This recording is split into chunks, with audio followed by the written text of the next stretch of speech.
Bonsoir à tous, il est 19 h, l'heure de vous informer sur la première. Et dans ce journal essentiellement consacré au mouvement social qui paralyse Mayotte, nous verrons que les blocages continuent, mais sur le terrain, nous sommes loin du durcissement attendu ce matin. Les opérations coup de poing annoncées par les leaders du mouvement ce week-end n'ont finalement pas eu lieu. Est-ce le signe d'une démobilisation ou une nouvelle stratégie des grévistes? On en parle dans un instant. Qui dit barrage dit aussi risque de pénurie et les premiers touchés sont les utilisateurs de gazinières. Depuis 2 semaines, l'approvisionnement en bouteilles de gaz se fait au compte-gouttes. Enfin, nous parlerons politique avec le lancement de la campagne pour les législatives partielles dans ce journal. Ce soir, nous recevons le premier invité du candidat de la circonscription 1, Mikidadi Abdullah de la France Insoumise. Mais parlons d'abord de la mobilisation des élus dans ce mouvement de grève contre l'insécurité. Ce lundi, ils ont mis leurs menaces à exécution. Les mairies et le conseil départemental sont désormais fermés jusqu'à nouvel ordre. Une décision qui a été prise ce week-end suite à une réunion avortée avec le préfet de Mayotte, Henriette Bonaïssa et Daniel Abdou. Conformément à l'appel d'urgence au gouvernement, co-signé par le conseil départemental et l'association des maires, ainsi qu'à l'échec de leur rencontre avec le préfet ce week-end, les 17 mairies du 101e département ont fermé leurs portes par solidarité au mouvement de grève contre l'insécurité. Une permanence organisée en service minimum est néanmoins assurée dans les services de l'état civil pour enregistrer les extraits de naissance ou les actes de décès. On est venu pour s'assurer que les services minimums annoncés soient bien effectifs. Ça touche toute l'île, donc si les élus ils prennent leurs responsabilités au niveau local, peut-être qu'on se fera entendre et que ça libérera les routes peut-être. Je pense que c'est une bonne décision et très sage, mais il faut aussi que les mairies renforcent cette mesure-là en interdisant toutes les personnes en situation irrégulière à Mayotte à obtenir des facilités dans tous les besoins qu'ils ont. Comme ça, cette interdiction d'aider les gens en situation irrégulière limiterait l'envie de venir sur Mayotte. Les habitants espèrent que ce coup de force des élus fera réagir le gouvernement et que des décisions appropriées seront rapidement prises pour endiguer cette insécurité qui gangrène l'île. Et on part directement sur le front des blocages avec Bibi Marie Alidi qui se trouve dans la commune de Bouéni. Bibi, bonsoir. Vous avez pu suivre la situation sur la côte ouest de l'île pendant la journée. Que pouvez-vous nous dire de cette zone? Bonsoir Alda. Alors, du côté de Chiconi, les barrages ont bien été érigés aujourd'hui, bien plus tard que d'habitude. Ce serait pour des raisons stratégiques, pour l'un des leaders du mouvement. Mais les fortes pluies ont sans doute aussi provoqué ce retard. En tout cas, malgré tout, ce lundi encore, aucun véhicule ne pouvait passer sauf les secours. Certaines personnes ont voulu forcer le passage, mais les grévistes très vigilants les ont repoussés. Et au milieu de la journée, nous avons aussi appris que pour la première fois, un barrage avait été érigé entre Malamani et Mirérénie. Mais celui-ci a très vite été levé. Tout ça pour vous dire, Alda, que le combat contre l'insécurité continue. Malgré le mauvais temps, les manifestants restent déterminés. Merci à vous, Bibi Marie Alidi. Merci pour ces précisions. Le point maintenant concernant la côte est du sud de Mayotte où depuis Bandrélé et le carrefour Ngwezi qui mène vers la pointe du sud de l'île sont toujours bloqués, sauf pour les voitures de secours et les piétons. Génial Atoumani et Géraldine lui étaient sur place. En voiture, nous n'irons pas au-delà du carrefour Ngwezi qui dessert Chirongi et Mtsamoudou au sud, soit 30 km depuis le chef-lieu. Malgré la pluie, la détermination des grévistes contre l'insécurité à Mayotte ne faiblit pas. Certains pensaient même se rendre à Mamoudzou après un appel lancé par le collectif des citoyens pour bloquer l'aéroport ce lundi. Arrivé là, tout est fermé. Du coup, on s'est rendu à Bandrélé, à pied, au barrage. Après, de là-bas, on nous a dit qu'il n'y a personne à Mamoudzou finalement. Tout le monde reste au barrage. Donc, on est revenu au carrefour Ngwezi. En effet, pour arriver à ce carrefour, il fallait d'abord passer par les barrages de Bandrélé, à la condition de déplacer soi-même les barrières pour les véhicules autorisés. Une contrainte visiblement pour cet ambulancier. Apparemment, si vous descendez, vous ouvrez, vous pouvez... Non, moi je ne veux pas descendre, moi. Pourquoi? Parce que c'est pas moi qui ai fait les barrages, c'est eux qui vont m'ouvrir. S'ils ne m'ouvrent pas, tant pis. On te laisse là. Et tant pis, hein.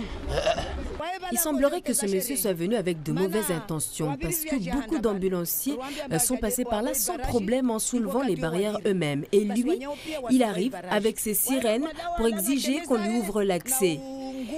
S'il y a bien une chose qu'on ne tolère pas, c'est qu'on vienne nous manquer de respect. Cette mobilisation n'est faite ni pour moi, ni même pour vous qui m'avez fait passer à la télé, mais pour le bien et la sécurité de tous à Mayotte.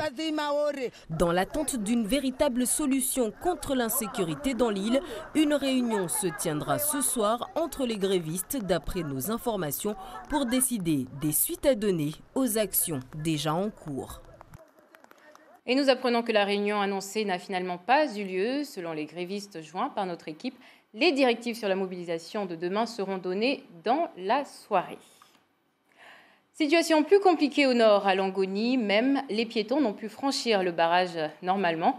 Du côté des automobilistes, le message est passé. Quasiment plus personne ne prend le risque de s'aventurer sur les routes par peur de rester bloqué durant des heures. René Lata, Stéphane Rossini.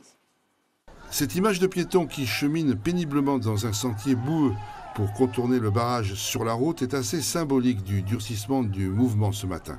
À partir du moment que le barrage est érigé, on demande aux piétons, bien sûr, d'emprunter l'autre rue qui est créée là-bas, parce que c'est des personnes qui ne veulent pas faire le mouvement comme nous. Nous sommes ici pour la sécurité générale du pays, pourquoi pas eux? Et c'est un geste de solidarité qui fait que, bon, on a exigé, bien sûr, ce passage-là. Une ambiance calme sur le barrage, très peu de voitures garées sur le bas-côté, les déplacements ne se font plus. Un barrage qui, installé la semaine dernière à Dzoumonié, petit à petit se rapproche du port. Ce durcissement du mouvement a été dessiné dans le cadre de la stratégie qui a été conjuguée auparavant. Parce qu'aujourd'hui, il était retracé qu'on allait partir en petite air à Pamandzi, à l'aéroport. Mais eu égard à cette stratégie, on a conçu, nous, la base, bien sûr, aussi bien au nord qu'au sud et au centre, que le fait de partir à l'aéroport n'était pas adapté du tout par rapport aux aléas de la pluie. Donc il fallait prendre en considération, bien sûr, le temps, bien sûr, le mauvais temps. Toujours dans le calme, une trentaine de manifestants sont remontés jusqu'au rond-point de Longoni où étaient positionnés 2 camions de gendarmerie. Après 2 semaines de blocage sans résultat, les grévistes vont-ils changer de stratégie cette semaine? Ce lundi était annoncé comme un jour de haute tension sur le terrain des manifestations. Les leaders du mouvement ont même communiqué sur la prise de l'aéroport par les grévistes.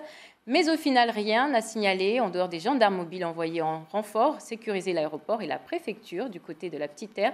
Pourquoi ce changement de direction au dernier moment? Écoutez les explications de cette leader de la grève. Si on avait voulu réellement attaquer l'aéroport, on n'aurait jamais envoyé des SMS, des messages textos. C'est une façon de montrer aussi l'opacité et aussi la fragilité de notre État, en tout cas ici à Mayotte, du fait que depuis le début de ces barrages, depuis le début de ce mouvement, des agressions se sont multipliées dans le village, à Akoua la nuit dernière, au carrefour de Ngwezi avant-hier. Et ça ne cesse pas. Tous ces hommes qui ont été mobilisés pour aller protéger l'aéroport, tous ces hommes qui ont été mobilisés pour protéger la case Rocher en Petite Terre, et puis sans aussi dire qu'on aurait pu utiliser ces mêmes hommes pour protéger Mayotte. Mayotte ne fait que 374 km². Je ne pense pas que la 5e puissance mondiale n'est pas en mesure de faire en sorte que l'insécurité et la violence cessent dans cette île.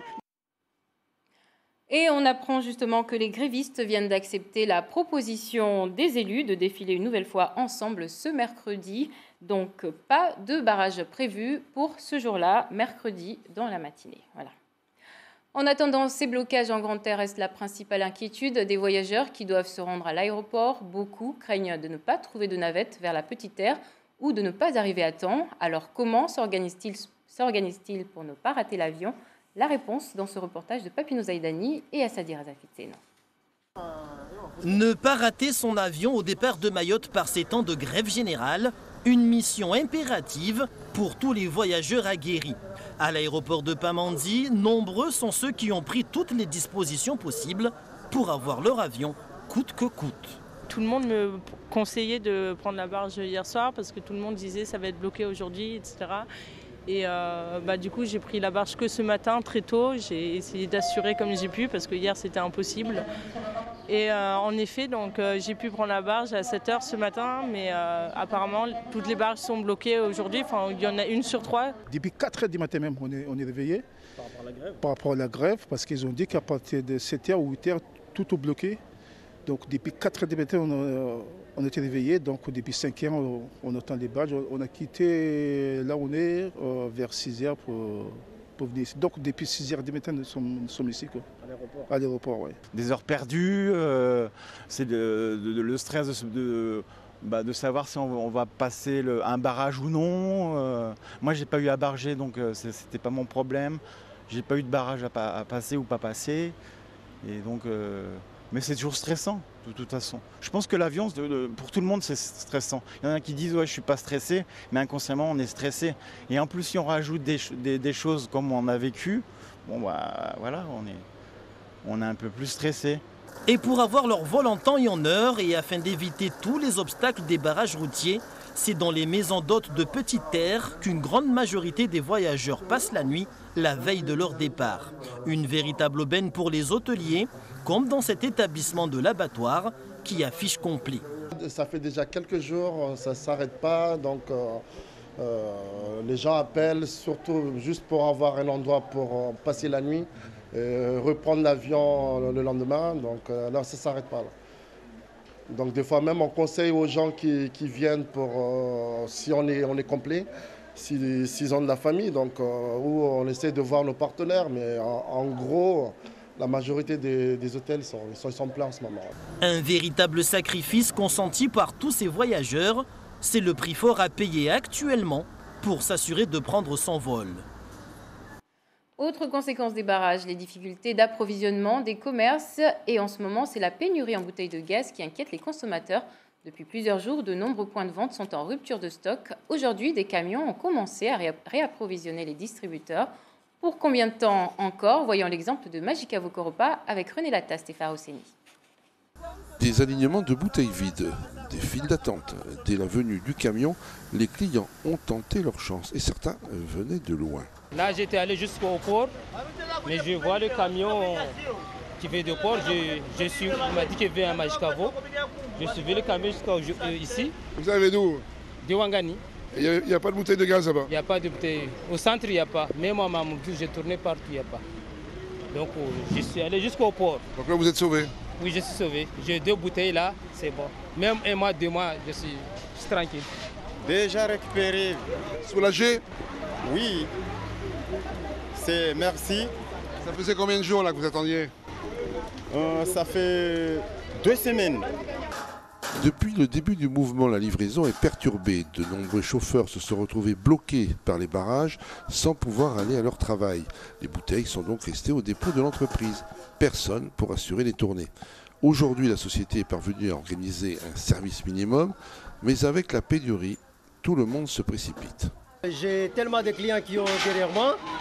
Et si je donne toutes les bouteilles là, le camion ça va finir ici même. Donc je vais essayer de limiter quasiment, de donner au moins 60 bouteilles et les autres clients de l'autre côté aussi. D'accord, mais vous n'êtes pas le seul camion à tourner ici? Non.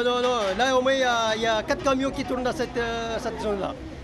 Mais ce n'est pas suffisant du tout. Les livraisons doivent se faire régulièrement. Il est donc urgent de ne pas se précipiter pour ne pas provoquer une nouvelle pénurie. Parlons politique maintenant avec l'arrivée de Laurent Wauquiez à Mayotte ce lundi. Le président du parti Les Républicains vient tâter le pouls des Mahorais. En cette période de forte crise sociale, il a été accueilli par les cadres locaux du parti. Le nouveau patron de la droite vient surtout soutenir Elad Chakrina, candidat du parti à la législative partielle dans la circonscription 1. Ce séjour fait suite à son déplacement à La Réunion, une visite de 2 jours pour parler emploi, logement et agriculture. À Mayotte, l'insécurité sera au cœur de son déplacement. On l'écoute au micro de Papinou Zaïdani et Assadir Azafit Seyno. Qu'aujourd'hui, Mayotte est abandonnée par le gouvernement, dans une situation qui n'est plus acceptable pour les Mahorais. Parce qu'aucun autre département de France n'accepterait ce qui se passe ici. Et mon devoir à moi, c'est d'être sur le terrain. C'est de prendre le temps, je vais rester 3 jours, pour prendre le temps de voir ce qui se passe ici, de discuter avec les forces de police, de discuter avec les habitants, d'aller à l'hôpital, de discuter avec les enseignants, pour comprendre ce qui est en train de se passer dans cette île de Mayotte. Notre famille politique l'a toujours défendue. Ma place à moi, elle n'est pas à Paris. Elle est aux côtés des Mahorais quand ça ne va pas bien, pour comprendre. Et je ne comprends pas que le gouvernement, qu'Emmanuel Macron, tourne le dos ainsi et abandonne l'île de Mayotte. Et je vous le disais dans les titres, nous ouvrons ce soir la page des législatives partielles organisées dans la première circonscription. Chaque jour, nous recevrons dans ce journal un candidat pour parler de l'actualité notamment. Et ce soir, c'est Miki Dadi Abdullah de la France Insoumise qui ouvre le bal. Bonsoir. Bonsoir madame, bonsoir chers téléspectateurs. Alors, monsieur Miki Dadi, ce début de campagne législative se déroule dans un climat très tendu. La population est en colère et demande des gestes forts de la part des candidats et de la classe politique. Mais jusqu'à maintenant, certains sont inaudibles. Vous avez choisi de faire appel à des renforts en la personne du député réunionnais Jean-Hugues Rattenon. Est-ce que vous pensez que cette stratégie va vous permettre d'avoir le soutien des électeurs? Tout d'abord, avant de rentrer dans le vif du sujet, permettez-moi, madame, de revenir sur un point en parlant un peu de report des élections, parce que madame la ministre d'Outre-mer... Oui, j'allais poser la question en deuxième partie. Mais on va le faire puisqu'on y est. Elle disait que durant la période électorale, il y avait le droit de réserve. Madame la ministre, en fait, elle est spécialiste en la matière concernant de semer en fait, les confusions dans la tête des Mahorais, puisque il ne faut pas oublier que quelques mois auparavant, elle était venue soutenir M. Tani, qui est le vice-président du Sénat aujourd'hui. C'est pour ça que je me suis permis d'amener cette image qui était là. Elle était venue. Quelques mois avant les législatives non, pour les sénatoriales. Les sénatoriales. Donc, vous voyez, on continue à mentir. On était en période de réserve, en période électorale. Oui, il n'y a pas de période de réserve, en fait. Vous avez compris, elle essaye toujours de semer vraiment la confusion dans la tête des Mahorais. Mais c'est une spécialiste en la matière, puisque concernant la feuille de route, elle avait dit que la feuille de route n'existe pas. Vous voyez, il ne faut pas prendre les Mahorais pour des imbéciles. Nous, on dit que maintenant, cela suffit. Ce que les Mahorais attendent, c'est de rattrapage parce qu'on est vraiment en retard par rapport aux autres départements. Justement, pour contraindre la ministre à venir plus rapidement, parce qu'elle a dit que tant que les élections ne seront pas passées, elle ne viendra pas, certains, notamment parmi les grévistes, demandent à ce que vous boycottiez ces élections. Votre position sur cette question? Sur le principe de report des élections, nous, on n'est pas contre, mais sur l'excuse de Madame la ministre, ça ne marche pas. Il n'y a aucun texte qui interdit à une ministre de venir justement sur le territoire. La preuve, M. Castaner aussi est parti en Guyane, dont je félicite aujourd'hui que la France Insoumise est en tête du premier tour. Et pour vous dire que voilà, elle essaye juste de semer, comme j'ai dit, la confusion dans la tête des Mahorais. Mais ça a toujours été comme ça, c'est une continuité depuis des décennies. On prend les Mahorais pour des imbéciles et nous on dit que non, stop, Mahorais, il vaut. C'est ça aujourd'hui ce qui est important. Alors je reviens à ma première question. Vous avez décidé pour porter la parole des Mahorais, pour la faire sortir de la région, une parole difficile à entendre au niveau national. Vous avez choisi de faire appel à un député réunionnais, M. Rattenon, qui était venu. Est-ce que cette stratégie a payé? Est-ce que les électeurs, du coup, vous soutiennent suite à cette intervention? Madame, ce n'est pas une stratégie. C'était une nécessité. Puisque M. Rattenon s'est toujours battu pour les pauvres, tel est mon cas ici à Mayotte. Et donc, j'ai dit, en rentrant avec le groupe des Insoumis, je compte sur les Mahorais pour me donner justement mandat à être leur porte-parole, puisqu'on savait bien que Mayotte, sur plein de secteurs, était sous tutelle de la Réunion. J'ai préféré que ce soit un député réunionnais, et je l'en remercie, soit venu ici dire qu'effectivement, il faut arrêter que Mayotte soit sous tutelle de la Réunion. Et c'est aussi le combat. Mayotte doit s'épanouir comme tous les autres départements. C'est très important, ça.